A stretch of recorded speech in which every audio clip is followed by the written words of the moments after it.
Okay guys, while we were talking about division in our last video, I did want to also make note that there is one more method that you can do if you prefer, that is called the box method. So we talked about long division, how you need to divide first terms, draw the line, then change the sign, and then repeat that process until you come to the final simplified answer, which does or sometimes does not have a remainder that you would write as a fraction. Then we talked about synthetic division, where you would only use if what you're dividing by has a lead coefficient of 1 and a degree of 1 as well. And how there's a couple steps to that. We would take what we divide by, set it equal to 0, and get x by itself. Use that in a setup to add up and down and multiply diagonally with the coefficients that you have in your numerator. Okay. Again, you should get the same answer as you get with long division, where this bottom right is the remainder. You have your constant, degree 1 for x, and degree 2 and so forth if you have more columns to work with. The box method basically returns us to what we originally mentioned, and that is 5 times 4 is 20, right? Whenever you divide, it's like the opposite of multiplying. 20 divided by 5 is 4, 4 times 5 is 20. They're reverse. The box method asks us to set up a box, and we already know what's going to go in the box in some way, right? We know that x squared for this problem that we have set up here, and that's the same as this one, so we should get the same answer.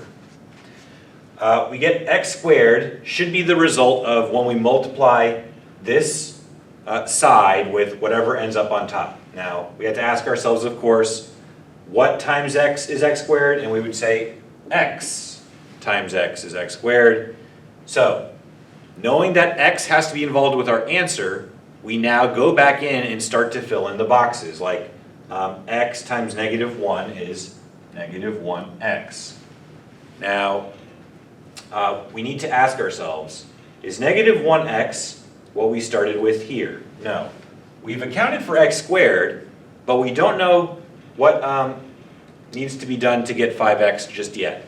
So we need to ask ourselves, if we're trying to get 5x, and unfortunately we have a negative 1x, what are we missing? What box do we need to combine this with, in other words?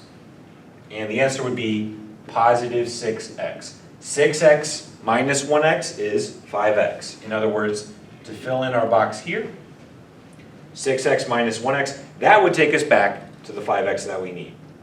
So the question is now, since we need 6x to balance this out and take us to 5x, what times x is 6x? And the answer would be positive 6. 6 times x is 6x. Okay? So, again, we multiply to get the next box down. 6 times negative 1 is negative 6. Unfortunately, we didn't start with a negative 6, we started with a positive 6. So if right now we have a negative 6, and we're trying to get to a positive 6, we need to add something to this, right? Again, something that we need to combine that with. And in this case, that's going to be 12, right? 12 minus 6 is positive 6, or negative 6 plus 12 is 6. So we're missing a 12. The problem here, if you think about it, is that you can't multiply anything times x to get 12 without having to divide by a variable. And remember, we're dealing with polynomials. You can't divide by a variable when you're dealing with polynomials. In other words, what this means is we found our remainder.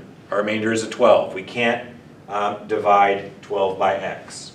Or we can't think of anything that multiplies by x to get 12. In other words, this will once again be your remainder, the fraction part of your answer or your quotient. And we got the same answer as we did for synthetic division and earlier for long division.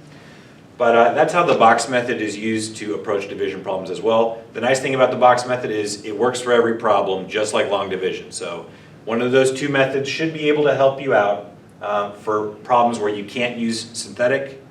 Again, You can't use synthetic division here. You could use the box method to try to solve the original problem that we did in our last video, and that's where I would recommend that you try that on your own and see if that makes sense for you. Come talk to me if you need.